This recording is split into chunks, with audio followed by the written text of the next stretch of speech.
Hello friend, आज हम लोग पढ़ेंगे सरफेस केमिस्ट्री का 5वां लेक्चर।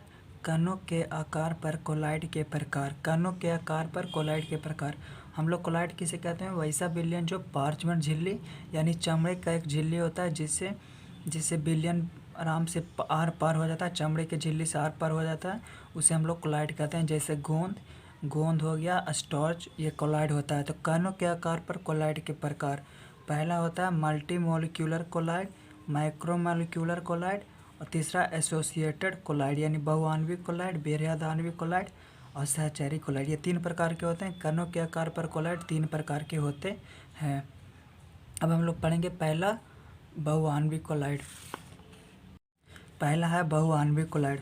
वैसा कोलाइड जिसमें बहुत से परमाणु या लघु अणु से एकत्रित होकर कुंज जैसी रचना बनाती है उसे बहुआण्विक कोलाइड कहते हैं। जब कोलाइड बहुत से परमाणु एकत्रित हो जाते हैं और कुंज जैसी रचना बनाते हैं उसे बहुआण्विक कोलाइड कहते हैं। जैसे silver plus H2O NO2 plus H2O। Silver plus H2O को जब मिलाएंगे तो कुंज जैसी रचना बनती है जिसे हम लोग बहुआण्विक कोलाइड कहते हैं। सिल्वर प्लस यानी चांदी और जल को जब मिलाते हैं तो बहुआण्विक कोलाइड बनता है। अब दूसरा है बृहदान्विक कोलाइड। दूसरा है बृहदान्विक कोलाइड। वैसा कोलाइड जो बड़े बड़े अणुओं से बनता है बड़े बड़े अणुओं से बनता है बृहदान्विक कोलाइड कहलाता है। वैसा कोलाइड जो बड़े बड़े अणुओं से बनता है बृहदान्विक कोलाइड कहलाता है। जैसे स्टार्च और जल। दो स्टार्च है तो जो होता है जो बहुत बड़ा अणु होता है, गम, प्रोटीन, ये सब बहुत बड़ा बड़ा अणु होता है। तो जो बड़े बड़े अणुओं से बनता है वो उसे बृहदान्विक कोलाइड कहते हैं। और जो बहुत से परमाणु से मिलकर बनता है उसे बहुआण्विक कोलाइड कहते हैं। और जो बड़े बड़े अणुओं से मिलकर बनता है उसे हम लोग क्या कहते हैं? बृहदान्विक कोलाइड कहते हैं। अब है तीसरा सहचारी कोलाइड। सहचारी कोलाइड किसे कहते हैं? Associate colloid. तो वे पदार्थ जो निम्न सांद्रण पर विद्युत अपघटाय तथा उच्च सांद्रण पर कोलाइडिक कणों का व्यवहार करता है। इसमें ध्यान देने वाली बात है कि निम्न सांद्रण पर विद्युत अपघटाय तथा उच्च सांद्रण पर कोलाइडिक कणों का व्यवहार करता है, सहचारी कोलाइड कहलाता है।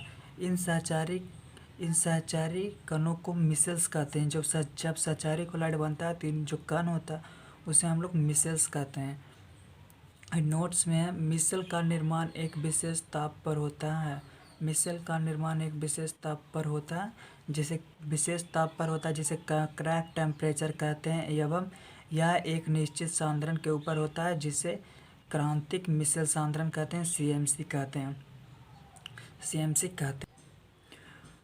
फिर से पढ़ लेते हैं। सहचारी कोलाइड वे पदार्थ जो निम्न सांद्रण पर विद्युत अपघटाय तथा उच्च सांद्रण पर कोलाइडिक कणों का व्यवहार करता है।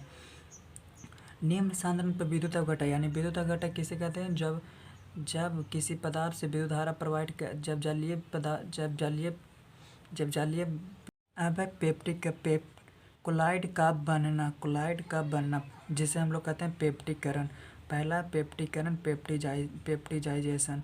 वैसी प्रक्रिया जिसमें किसी अवक्षेप को विद्युत अपघटन की अल्प मात्रा में प्रक्षेपण माध्यम के साथ इसे मिलाकर कोलाइड विलयन में परिवर्तित किया जाता है, पेप्टिकरण कहलाता है। कोलाइड कैसे बनता है? तो वैसी प्रक्रिया जिसमें किसी अवक्षेप को विद्युत अपघटन की अल्प मात्रा में प्रक्षेपण माध्यम के साथ इसे प्रक्षेपण माध्यम यानी विलायक के साथ मिलाकर कोलाइड विलयन में परिवर्तित किया। अल्प मात्रा मिलाकर विद्युत अपघटन यानी वैसा पदार्थ जिसका जलीय विलयन करने पर आयनों को प्रवाहित होने देता है, विद्युत अपघटन कहलाता है। तो विद्युत अपघटन के अल्प मात्रा में प्रक्षेपण माध्यम के साथ इसे मिलाकर कोलाइड विलयन में परिवर्तित किया जाता है, पेप्टिकरण कहलाता है।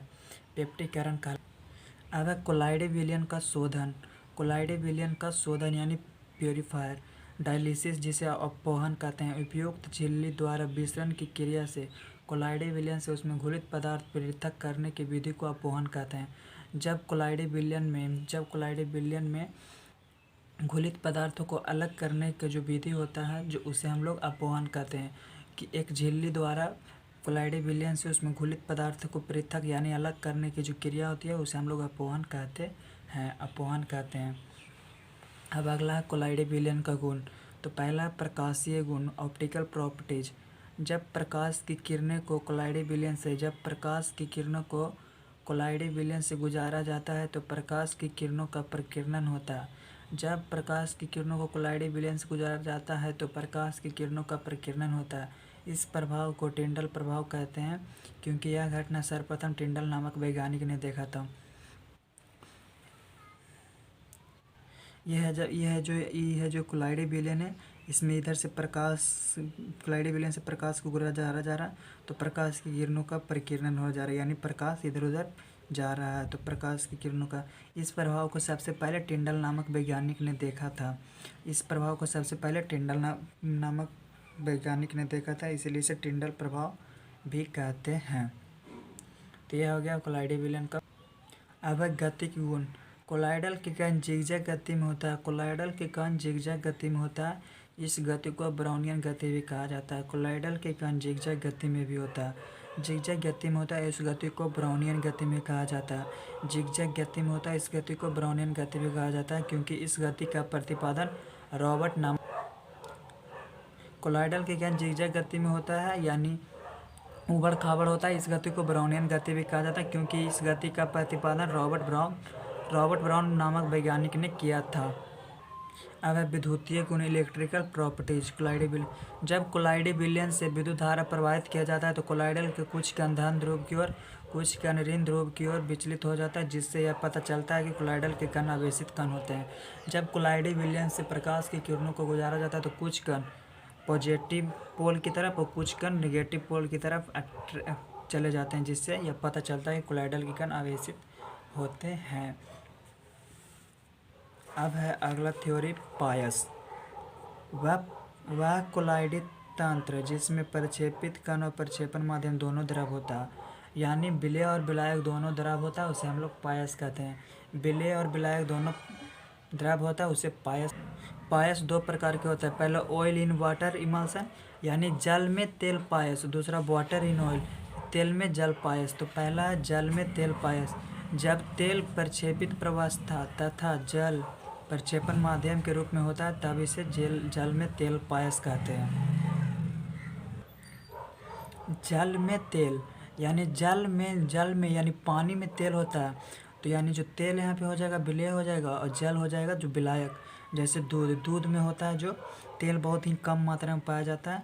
वैसलीन क्रीम जो होता है उसमें भी जल बहुत ज़्यादा पाया जाता है, तेल बहुत कम पाया जाता है, तो जल में तेल पायस में हो जाएगा दूध।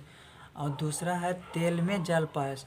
जब जल प्रक्षेपित प्रवस्था तथा तेल प्रक्षेपण माध्यम के रूप में होता है तब इसे तेल में जल, यानी तेल में जल रहेगा, तो यानी जल जो होगा प्रक्षेपित प्रवस्था, यानी जल हो गया विलेय और तेल विलायक, तो हम उसे क्या कहते हैं, इसे हम लोग तेल में जल पायस कहते हैं। जैसे मक्खन जो होता है वो दही से निकाला जाता है, जिसमें खाली ज़्यादा तेल की मात्रा रहता है। और एक लास्ट थ्योरी है पायसीकरण। पायस बनाने की विधि को पायसीकरण कहा जाता है। Last theory. अगर हमारा वीडियो अच्छा लगा हो तो चैनल को लाइक सब्सक्राइब शेयर जरूर करें। भारद्वाज।